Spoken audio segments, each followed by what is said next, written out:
The Remembering Them podcast is a platform for people to share stories and memories of their loved ones who have passed away. The podcast was created in memory of Dad, Bob Cecil. May he rest in peace. Your hosts, Mark Cecil and Ryan Thwaites, acknowledge the rich history and importance of storytelling within Indigenous culture. My name is Jorgi Skeen, and I would like to acknowledge the traditional owners of the land in which we meet here today. Today we're meeting in Meanjin, and those traditional owners are the Yagara and Turrbal people, and I'd also like to pay my respects to their elders past, present and emerging, and acknowledge my people, the Gubbi Gubbi people, and extend that acknowledgement to all Aboriginal and Torres Strait Islander people listening in today.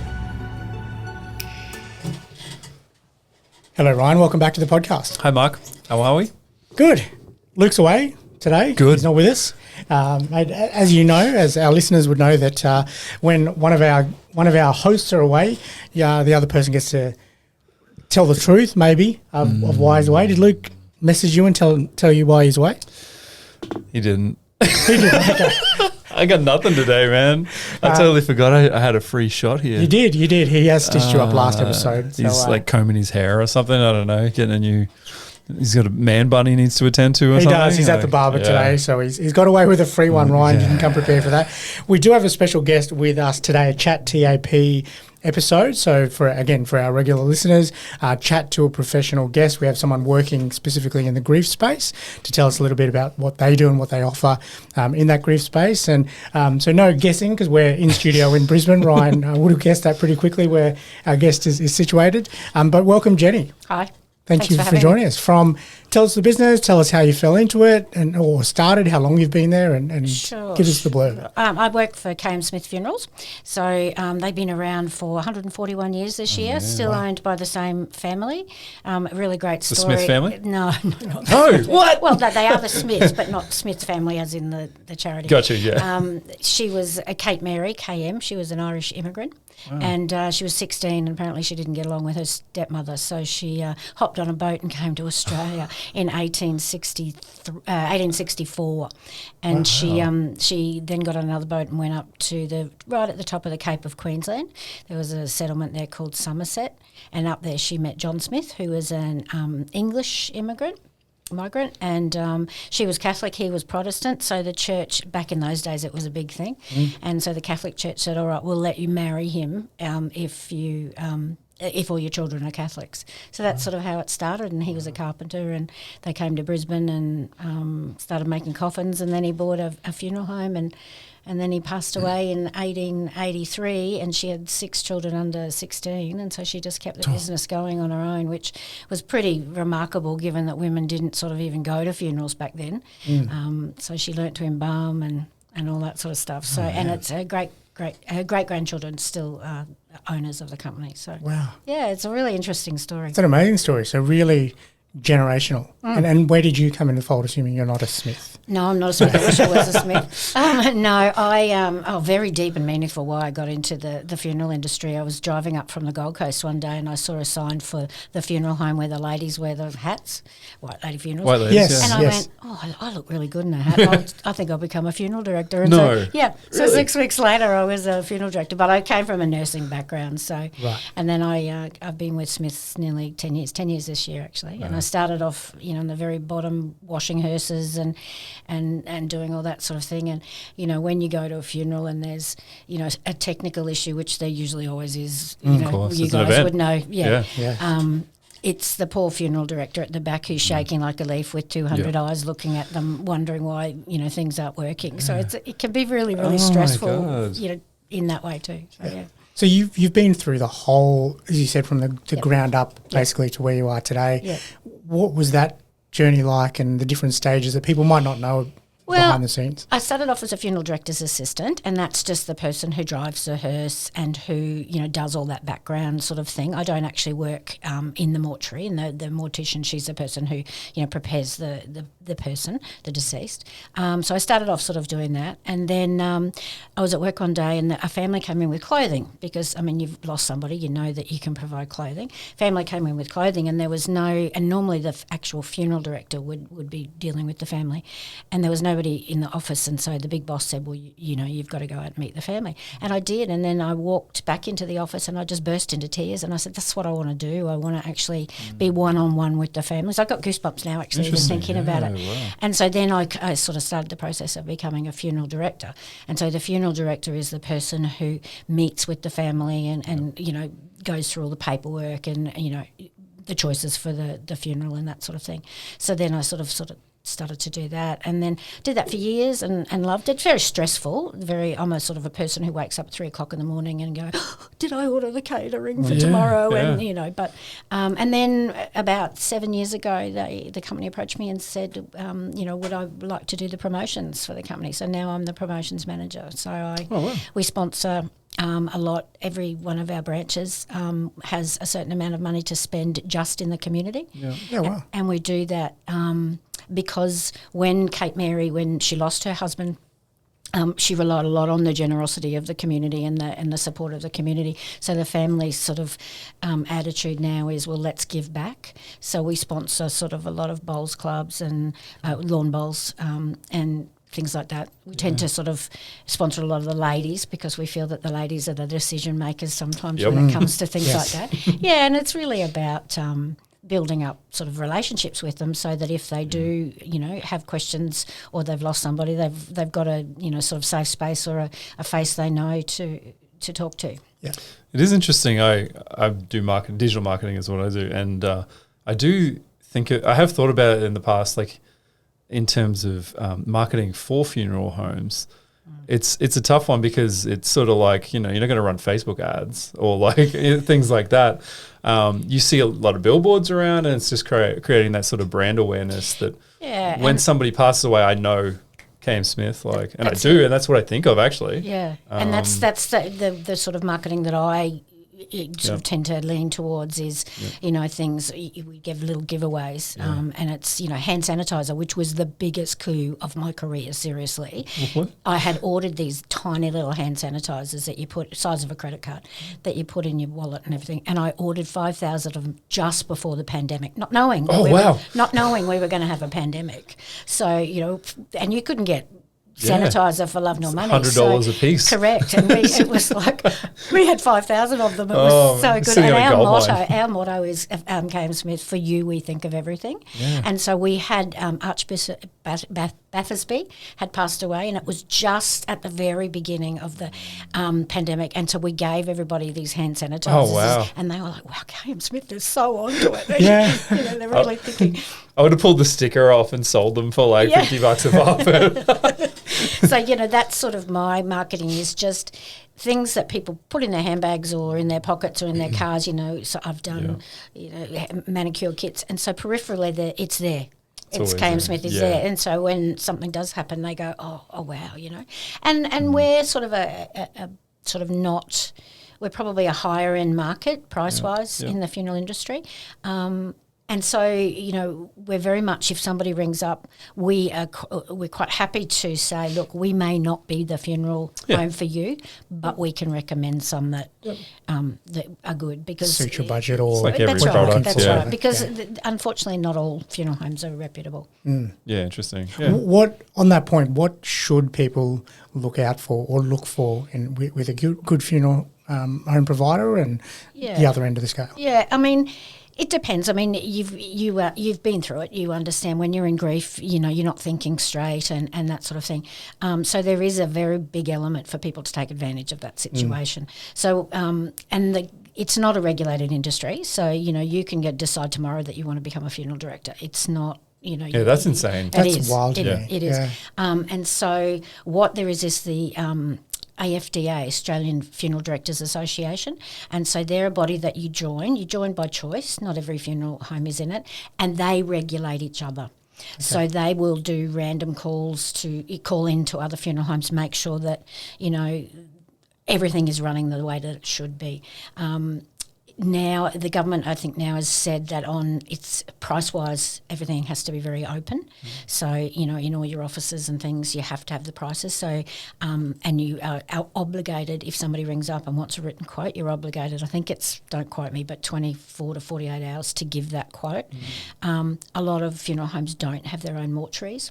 So, you know, they hire a mortuary from somebody else. So now on a web page, that has to be stated. It has to be stated where the loved one's going to be taken, all that sort of thing. So, you know, my recommendation would be to go with somebody who is a member of the Funeral Directors Association. That's good.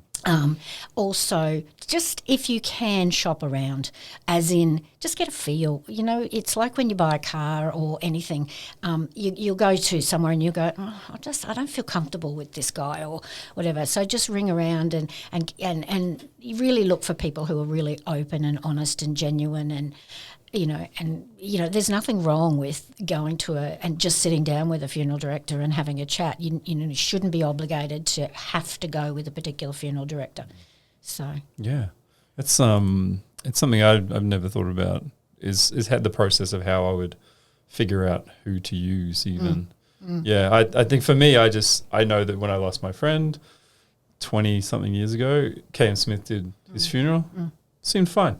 So I think it's like, K.M. Smith's now for me. I don't know. Yeah. Do you get a lot of people like that where like you'll repeat? Yeah. Which is a horrible thing. Very much so. But it's just like, well, we trusted you with this person, so. Very, very much so, yeah. Generations, actually. Yeah, right. And in our boardroom, it's actually quite amazing. We have written documentation of every funeral that we've ever done, dating right back to 1883. So we get a lot of people will send and that's part of my role as well. They'll send an email and say, look, I'm looking for, my great-grandmother's funeral details. And so I'll go back through the books and it's all written in the beautiful script writing and with the fountain pens. And, so I'll sort of take photos of that for them. And then I usually will go on to, I'm a member of the Genealogical Society, and I'll go on and find as much information as I can for them as well. Wow. So when they're doing family trees and things like that. So because it's really hard. I don't know whether you've ever done any kind of genealogical research, but a little bit. They didn't concentrate so much on being accurate with their records back then. Yeah. So, like Kate Mary, her maiden name was Farrell, and in some documents it's Farell, then it's Farrell, and then it's Farel, and so trying to sort of collate it all. So I guess back then, like when you don't already have very good records, you just assume that this is the process or. It's going to be hard. You got to keep it on paper, and we can't find it. We cannot find where the day she was born. Yeah, wow. I've got pictures of the church. I know who her godparents were, but cannot find the date that she was born. That's wild. I've offered to go to Ireland, but so far. Have you tried Googling that? No. It's interesting that you mentioned, Ryan, that if you just don't know, back then, and it's probably the same, I guess, if someone hasn't been through that process before and they walk in to KM, they haven't been through that, they don't know. Or if they walk into, conversely, somewhere else that isn't as reputable and they just don't know and go along for the ride, what does that process look like with you? As in, from the beginning we call up and we say, just lost someone, we haven't been through this before, it hasn't been generational. And that's one of the first questions I always ask people, have you had to organise a funeral before? Because it's very, very daunting. I lost my parents in a car accident myself, together. So I know sort of what it's like to be on that other end where you're just in shock. And even though it's something that maybe you were expecting, at the end of the day, somebody you love's just passed away. So, it's in the industry, we call it a first call. So they ring up and they sort of say, my loved one's passed away. So you take details of where they are. So basically if somebody's in a hospital, the hospital has a facility, a mortuary, where they can keep people for a couple of days. And then there's a little bit of paperwork that they need to do. So we don't have to go out and bring that person into our care straight away. But if somebody's in a aged care facility or at home, they obviously have to be collected within a certain amount of time. And it's not something that people should rush. That's one of the main things that I can tell people is just don't rush the process. Don't feel that you ever need to be rushed. So if you're waiting for, a relative or something to come from, fly up from Sydney or, come from the coast, feel free to, it can be, several hours if somebody's at home. It doesn't have to be straight away. And then we start the process of bringing that person into our care. They have to be seen by a doctor, obviously, and there's a piece of paper that's called a life extinct that gets written out. No funeral home can take anybody into their care without that life extinct. And then we take them back to our facility. And then we will call a family. Usually when we collect somebody and bring them into our care, we say to the family, look, are you ready for us to call you tomorrow, or would you like to leave it a couple of days? There again, take your time. Don't feel that you have to meet somebody. We're a big world these days, and people live overseas and things like that. So, some people want to wait for, somebody to come from, the UK or someone like that. How long can you wait? You can wait as long as you like. Like a year? Yeah, you can wait a year. Yep. So the body just gets chilled effectively? Yeah. It's kept in a mortuary fridge. Wow. Yeah. Oh, my God. Because I always thought that, kind of like it was a week because you kind of have to, because things decay. And no, well, after a year, you wouldn't want to probably present the person for a viewing. That's right. And so then, when the family's ready, we will meet with them. So we'll meet with them either in their home or in one of our offices or in the nursing home, wherever somebody feels comfortable. And then there's the process of the paperwork. So if it's a cremation, we have to we ask questions like, did the deceased leave written instructions or verbal instructions, or is it something that you just sort of all knew and things like that. So we, because we don't want, once a cremation's happened, we don't want a member of the family to turn up a week later and go, they wanted to be buried. Yeah. And then... Does that ever happen?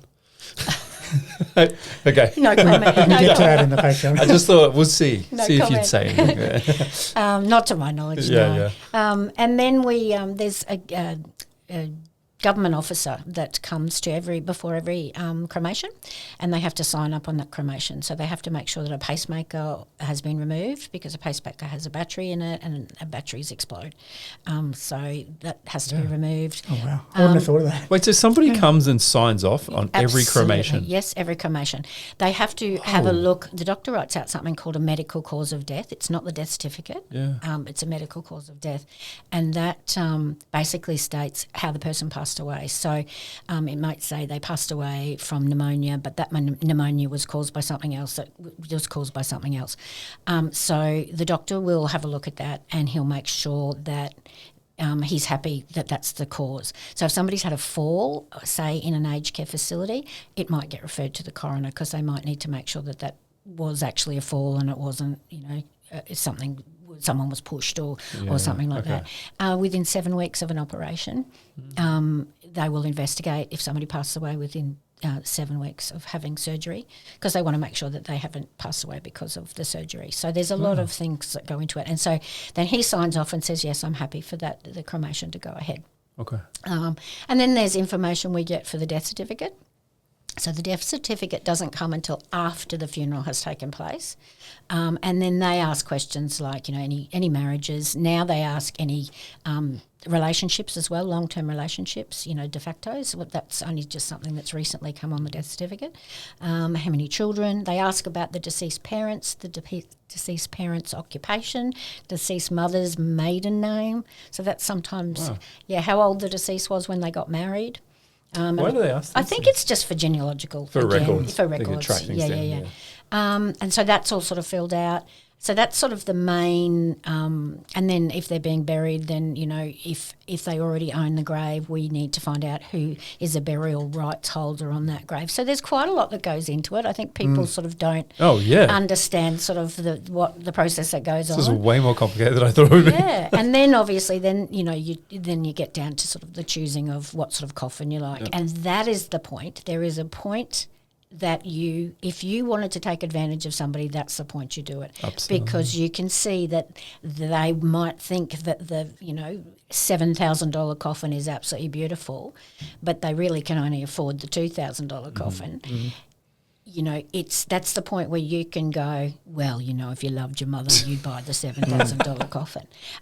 Or the point where you go, well, you know what, you're going to have flowers over the top of it and you're going to drape. And you can see the relief on their face. It's like, I'm not being, tight. Most people get the $7,000. Absolutely. Yeah. And it happens. Absolutely. So you guys know, cardboard is fine for me. Okay. It's on record. Cardboard's more expensive than particle board. Oh, what? because it has to be designed. There's a lot of engineering that goes in it structurally. to carry the weight, and it's actually worse for the environment because it's full of glue. Oh, no way. So no, you go Particle for board it is particle for board. 3D print me one then. Particle board. Oh, wow. Yeah, and then and obviously flowers and things. We as a company, we insist that people use our coffins. Because we know where they're made and we know how they're made. They're made down the Gold Coast. Yep. Yeah. So they're made locally. Versus BYO. So Versus BYO, yes. Because you can buy them at Costco. You can. But Crazy. we don't know how these are made. Yeah. So you don't want to be carrying grandma over to the grave and grandma falls out the bottom of the coffin or the handles fall off or something like that. So I guess I never thought about that too, because coffins are expensive and they're amazing. Like the craftsmanship is amazing. But at the end of the day, they just cannot fail. Like they've got to be structurally sound. And that's why, isn't it? Like I never thought of that. It's like you're going to be burning this thing anyway. What does it matter? Like, and the people think, speaking of that, people think we, as funeral directors, we take the handles off and we reuse them and we reuse the coffins and things like that. We don't do any of that, absolutely. And most of the handles now in coffins are plastic anyway, so they go in the cremator because no metal can go in the cremator at all. Well, so how do they screw it all together, or they don't? The screws, the screws just will just stay in the cremator. They don't melt. They'll stay in the cremator with I don't know what they must make them out of, titanium or something. Yeah. So will any joints. Oh, so they resist the heat so well they don't. Correct. That's right. And so any artificial limbs, knees, hips, all that sort of thing, they obviously don't melt in the cremators. Yeah. So after the first process, there's a big magnet that goes over the top of the ashes and takes all those bits and pieces out. So this is interesting too. Yeah. Anyway, and then getting back to sort of the arranging, and then we sort of talk about flowers and whether they want us to do the flowers or they want to do their own flowers. Press notices, which is tending to be something that's becoming a bit of a thing of the past because it's very expensive, and who reads the paper much these days? Obituaries and stuff. So and with social media, it tends to sort of be that. Used to be the only way to get the word out, wasn't it? Yep. Yeah. Who's reading that too? You better check if any of my friends are passed away. And then you talk about if people want a slideshow, because that's obviously becoming whether people want live streaming, whether they want the little booklets. A lot of that you can do yourself, so you certainly but the only thing obviously is the coffin that we ask that you use one of ours, and then if they want catering afterwards and things like that. So and people have their pets there if they want, and they can park there. We've had fire trucks and police trucks, and so we try and sort of accommodate.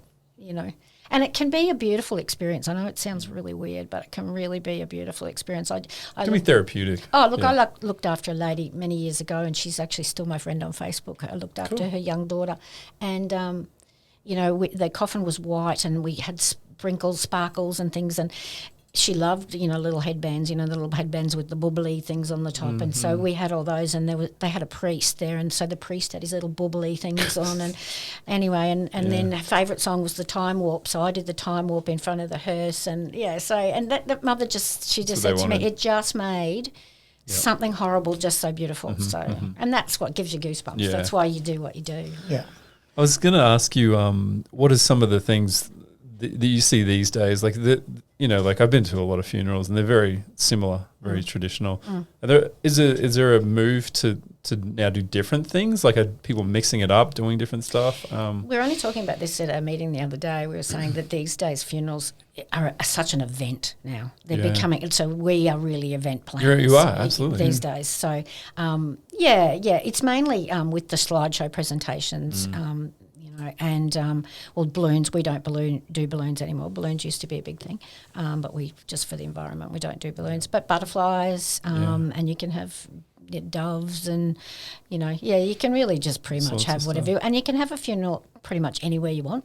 Yeah, you can have them in a park. You can have them at your house. You can. And you guys facilitate that. So now it's, having been in the party and event hire space, you go into public spaces. Now you dictate by the weather. Now, what are you going to do if it rains? And during the cyclone, we had to cancel everything because all the crematoriums shut down, and all the obviously all the cemeteries as well. Man. So that was and during COVID, it was a nightmare because it was 10 people at a funeral. Yes, and one was the person conducting the funeral, like the clergy or the celebrant, and then usually 2 staff. So you had 7 family members. And you've got how do you pick? You've got a family who's got 11 children. How how do you say to Yeah. four of the Sorry, you're kids, out. sorry, you can't come to the funeral? There And so- really should have been an exception in that case, shouldn't there? Like, and people got really upset and we're going to do it anyway. And it's like, well, we're not the ones making the rules here. It's, you know. yeah, well, that's- Mark couldn't go to his own dad's. Yes, Yeah. that was 'Cause right in the he middle of was in COVID. Yeah. New South New South Wales. Wales And so couldn't get ha- over the border. And I'm going to ask you now, how did that affect you? Was that... yeah, I mean, we were obviously upset about it, but we, I guess being stuck in New South Wales, we looked at other people that were in far worse positions than us as well. And we had 2 brothers up here that could take care of everything. Luke, who's not here today, and still alive, not here in the studio with us today. And Joe, other brother, they handled everything and looked after mum and all the rest of it. So Did you ever think about skipping the border? I was thinking about this the other day. Like, oh, for sure. yeah. But it was hard, wasn't it? It was so hard. I think can't, like- when, and not to derail this too much, but it was so hard to get over. Or the cost. You had to fund your own flight. You had to put yourself up in a hotel. You had to quarantine for 2 weeks. Yeah. In that 2 weeks, you couldn't go to the funeral. Then you had to get escorted there, escorted back, stay in the. It was because it's not wild. like you could have just driven up and like just sneak through because they had border. They had border police, didn't control they? as Yeah, well. I remember that. Yeah. Maybe you could. you'd make the news. Remember those 2 girls that came up and Oh, that's right. They were partying. Oh, and they had it. Yeah. Yeah, that's right. Yeah. make the news if you sort of come out. We had at the time we had this anyway we had this baseball competition and one of the players, he lived in New South Wales and he went to school in Robina, which is in Queensland. And we found out, like, during lockdown, he was still going to school. He was just, like, parking at the border and just walking across and then getting to a bus or something. It was incredible. We were just like, how is this squid getting to school when people can't even, like, cross the border? It was like, I don't know. Like, Yeah, it was a crazy time. So The Remembering Them podcast is supported by My Legacy Message. How do you want to be remembered? My Legacy Message provides a service that delivers a keepsake video to your loved ones, often as a surprise, after you pass. My Legacy Message. Be remembered. So in your game, Jenny, what are some things, we talk about, and it's wild to me that it's not regulated. I just cannot believe that. all of those things were you saying with doctors signing off on stuff, that's stuff that the organisation has established as standard? No, that's actually That's the law. government? That's government. Yeah, okay, that should be, absolutely, yeah. Cool, okay. Yeah, it's just crazy to me that Ryan and I could start one tomorrow without any clue, some sort of clue, but not much of a clue. So when people are looking, we kind of mentioned this before, what should they be looking out for as red flags? Well, that just doesn't, as you said, gut feeling, yes, that's one thing, but probably financial is a big thing for me, in that financial space as well. I think that's one of the biggest stresses for most people out there is, God, what's this going to cost me? And as you said, the coffin's the big one as well. So what are some advice you could give people in that space? Avoid packages. That sounds like you're going on a holiday, but It's like an upsell. Funeral homes do packages, and in this package, there's things that you don't need. Yeah. They have actually come out now and said that they have to specify what's in that package, and you should be able to take out what you don't want. Okay. So that's a really big one. Don't get pushed into anything. That's the main thing. If you want to break down, the thing that people question us the most about is every funeral home. So basically every funeral home has disbursements. So that's what they pay other people. So they pay a clergy or a celebrant, and they pay for a death certificate, and they pay for the government doctor to come out and sign off. That's all pretty much, like, the death certificate should be, don't quote me, I think it's $65. So if you're getting something like that's $65 with one funeral home and $85 with another funeral home, then that $85 they're sticking on another $25 for themselves. Yeah. So that sort of thing, the disbursements that you're paying, you pay a church fee or you pay a crematorium fee. You've got to make sure that they are actually the accurate fees. So get a couple of quotes. I know it sounds funny getting quotes for funerals, but you should. And then look at if you're getting it same price. Same venue, but a completely different price. then something's amiss. And then we have professional service fees, and so that will vary from funeral home to funeral home. And so that's for basically the collection of the deceased. So we put that all in our professional service fees. Other people charge extra. So obviously during business hours, that's part of the professional service fee. After hours, obviously there is a fee because somebody's got to get up in the middle of the night and go out. Then there's mortuary fees as well, so that's all part of our professional service fees. So look for mortuary fees, make sure you're not getting charged a lot extra for that. We don't charge anything to keep the deceased, so if somebody wants, a funeral in 3 weeks, we don't charge, for want of a better word. I feel like that's pretty generous. Fee. Yeah, because you have limited storage, I'd imagine. Yeah. But others will. Yeah, absolutely. Storage or whatever it's called. Yeah. And so then there's viewings and there's all those sort of extras. So I just guess really just look at the breakdown of the prices. You know? And it's really difficult for us because with the funeral homes that aren't particularly above board, there are practices that they do that we can't tell people because – like if they get a price from us and a price from somebody else and there's a difference of $4,000, they say, well, what are you doing differently that is $4,000? And the practices that we're doing differently, if we told families, it would be very upsetting to them if they ended up choosing to go with that family, that funeral home. I'm trying to be very delicate with what I'm saying, but it's, we have sometimes for some reason we might exhume somebody for some reason. We've exhumed people and the clothing that the family have given for them to be dressed in are just dumped in a bag in the bottom of the coffin. Practices like that will happen. Like you go to have surgery somewhere, anywhere, and a hospital or a doctor will pay to have medical waste and that medical waste dispose of. Some funeral homes don't pay for that. So it goes with the person and not necessarily their medical waste. I'm trying to be very delicate, but there's other things that basically cutting corners. Other places are cutting corners, very much so, and not treating people the way that they should be treated. Yeah. So we know that at any moment, if somebody decides, oh, actually, we didn't want to see mum, but we've changed our mind, we want to see mum, at the very last minute, if they ask for a hanky to be in her pocket or something or glasses or that colour lipstick, it is 100% there. So there are so many checks that we do before we put that lid on that coffin. They ask for a coral coloured lipstick. That's a bit too red. Let's take that off and put another lipstick. So we're so fussy with things like that. We get families to send in a picture of their loved ones so we can do their hair, we ask them if, is dad, did he like to be clean shaven, if, all that sort of thing. So there's time and effort that goes into preparing somebody before we put them in the coffin. We don't just sort of fling them into the coffin. So just things like that too. So, I'd certainly look for people who, you're quite entitled to say, do you have your own mortuary facility? Do you have your own transfer people who collect, is that you? Because, your loved one might end up at 5 different places, So they pick them up, they take them one place, they take them to a mortuary of a different place, they take them somewhere else to keep them before the funeral and, those sort of things. It's a lot to think about. Yeah. Well, on that note, if it's someone that's I guess a bit of advice for people out there, and if they haven't gone through that process before, that's probably the key thing here, because if they have, then maybe they know what questions to ask and they know to get a few quotes and hopefully they've had a good experience. But if they haven't, what are a few questions they should be asking? Basically, I just guess, are you quite happy? Will you send me a breakdown of your prices? That's sort of a big one, so that you're quite transparent with your prices.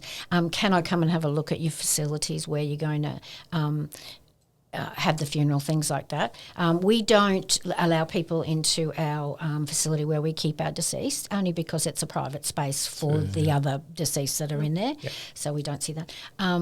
you should be able to. People can go and have a look at a cremation. It's called watching the insertion into the cremator. Cremation? Yeah. Right. So some different religions like to do that as well. So you should be able to do that. Can I have a viewing? So I guess looking for transparency, is probably the biggest thing. And don't be rushed. And I keep saying that, I know, but I'm not really answering your question, I guess. No, I think you are. You are. Yeah. Do you think? Is it as easy as like a lot of these franchises, aren't they? Like Cam Smith, White Lady, are they franchises, or are they just effectively a big? No, we are. Cam Smith is just one company. Got one company with different. So we've got different branches, but we're all one company. There's Metropolitan, George Hartnett and White Lady and Simplicity and a few smaller ones. They're all owned by the same company, but just sort of same deal. Yeah. And so there's quite a few like that, but there's only very few of us that are still actually operated sort of by the same family. So I was going to say, though, if you've heard of a funeral company, generally you're going to be fine. Like those ones you just mentioned, or okay, maybe not, depending. Look, I don't want to sit here and say bag others. No, absolutely this not. Is every industry. There even the big players fall over sometimes as well. Yeah. And that was going to kind of be my secondary question, was in terms of pricing. Like I know that like big retailers can price cheaper because they have buying power. When I had my business, I could hire my stuff for cheaper because I was smaller and had less overheads. Is that sort of consistent in your industry, or is there no real formula? Like do bigger companies generally have to charge more because they offer more? There's more moving parts. To be honest, I don't know. I don't know the answer to that question. Yeah, it could be all over the place. I'm probably not at the pointy end of where they make those decisions, so I don't really know. I mean, we offer a certain service, like most of our hearses are Mercedes and things like that. So we offer a certain level, whereas other funeral homes, have reputable funeral homes just have a basic hearse, and that's fine for for people. So I guess it's finding out what is your fit, probably. Yeah. So find out what's the fit for you. What. And they'll be priced accordingly. Yeah. I guess so. Interesting. Oh, that's great. Yeah. So it's worthwhile, piggybacking on the back of that, it's worthwhile ringing a few different providers rather than just saying, here's a big name, run with them. They'll be good. And if you ask for a quote and you don't get a quote within, 24 hours or something like that, that's a red flag to me. Yeah. You can't. Kind of most businesses these days. You want to know that you're going to be a priority, regardless of sort of whether you're busy or whether you're not busy, sort of thing. And certainly, if somebody says, we're very busy at the moment, hang up the phone and ring another funeral home.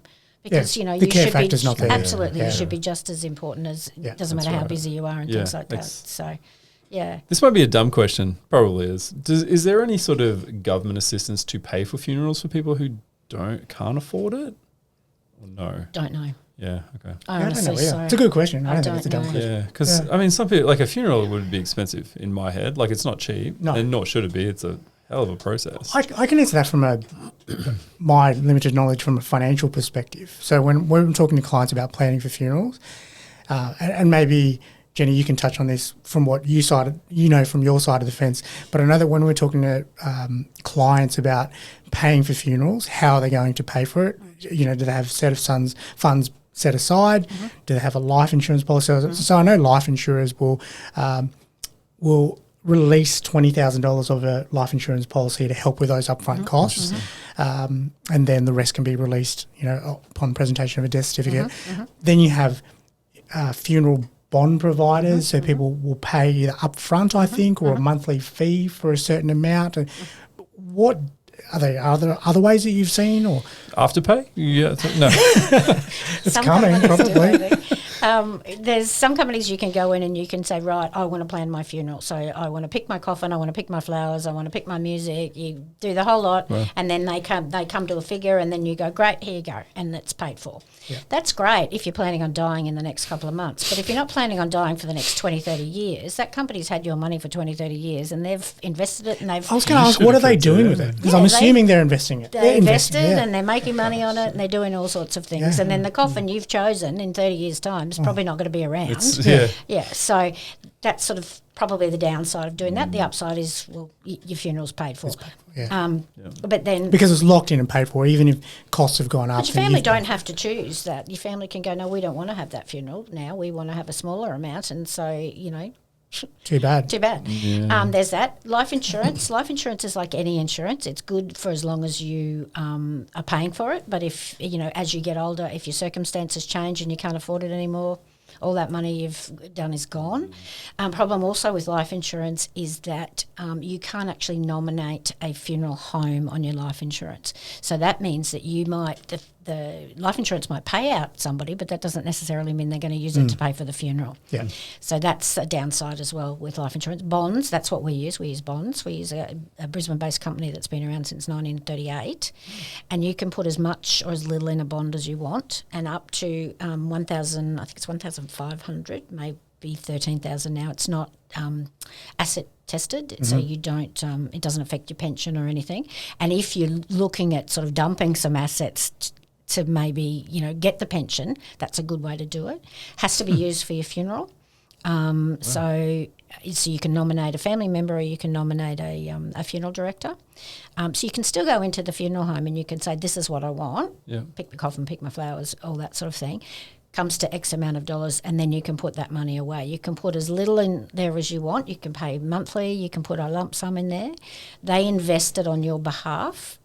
Very conservatively, you're not going to make a lot of money on it. You cannot take it out once the 30-day cooling period is over. You can't touch that money ever. It's got to be used for your funeral. And then the fees they take out are only on the amount that's made on it, and it's 2%. Sure. So it's not much at all. Yeah. So like during COVID, there wasn't a lot happening, so there was no fees being taken because there wasn't a lot of money. And then within 24 hours of finding out about the person dying, then it's paid to whoever it needs to be paid to. Sure. So it's really safe and it's really good. Yeah. What was I can't remember what I was going to say. Anyway. So there's a number of different ways that people can look at it, but I guess it's the planning. Yeah. Oh, that's what I was going to say. And most banks now are pretty good. They know that the first thing that needs to be paid when somebody passes away is usually a funeral. Yeah. So they will usually, and as I said, the death certificate doesn't come until after the funeral. So when the doctor writes out the medical cause of death certificate, which is written sort of before the funeral happens, you can a lot of the time take that to the bank, and the bank will pay out with that as well. Yeah. So, yeah. No, yeah, it's interesting. Yeah, no, it is interesting. I think there's probably maybe not a path we thought about going down with you, but I think it's a very, very important part because it's one of the biggest stresses, I'm sure, that people necessarily don't think about is how am I going to pay for it? How am my family going to pay for it? Probably more importantly. We ask for a deposit beforehand. It's like anything. If you're a tradesman, you would ask, my husband's a painter. Yeah. You ask for a deposit, and then, you know, we do that, and then they have 30 days after the funeral to pay for the funeral service. So that would maybe be another red flag if somebody's demanding payment up front of the whole lot. Yeah. We have a small service which is called, and every funeral home has them, they're called an NSNA, which is a no service, no attendance. So basically that means we're not having a funeral service, we're just picking somebody up from where they pass away, taking them back to our facility, dressing them, washing them, doing all the same preparations that we would do, putting them in a coffin and taking them out to crematorium or the burial. And so there's actually, and then the ashes are given back to the family afterwards. So all funeral homes will ask for an upfront payment for that, but apart from that. Yeah, a friend of mine's dad just passed away a few weeks ago, and that's what they did, because I said, when's the service? And that was what he described. It was hardest part for people too is because it's a subject nobody talks about. Nobody wants to talk about it, you know. And so when it does happen, and inevitably it's going to happen to all of us, nobody sort of knows what to do, or because we don't talk about it. Whereas here's a little bit of interesting trivia. Once upon a time, before usually the First World War, people looked after their loved ones in their homes. So when somebody passed away, it was the women of the family that washed them and dressed them, and, you know, the undertaker would come and you know, with the coffin, and and then they would be in the front parlour and people would visit. So it was just a part of life, you know, that people would visit the front parlour. And then when the war happened, there were so many deceased that it just became too much. So then the undertaker became a funeral parlour. So they took over the word parlour, and so people would go to that. So then it became very closed doors. And so the front parlour in people's houses then started to be called the living room because the living were in No way. So that's where the living room came from. So, and then it sort of all became very much behind closed doors and people stopped talking about it. So that's why I think it's really hard for people because when it does happen, no one knows what to do because nobody sort of talks about it. Yeah. And that's sort of the hardest part is part of what we like as funeral directors is for people to have made these choices. So when their families, when somebody does pass away, they know what they want. Yeah. They come to you with. And it's as simple as just writing it down, putting it in your drawer with your will and your birth certificates and your marriage and divorce, whatever, all your important papers, saying to your family, this is where my wishes are. Because a lot of people go, well, it's in my will. Well, a lot of the time your will's not read out until after, your funeral. It's too late then if you wanted to be buried and you're cremated. So, yeah. Oh, there's a lot to it, isn't there? There's a lot to it. Yeah. And people often sort of say, do you take the jewellery off and, keep the jewellery and things like that? No, we don't.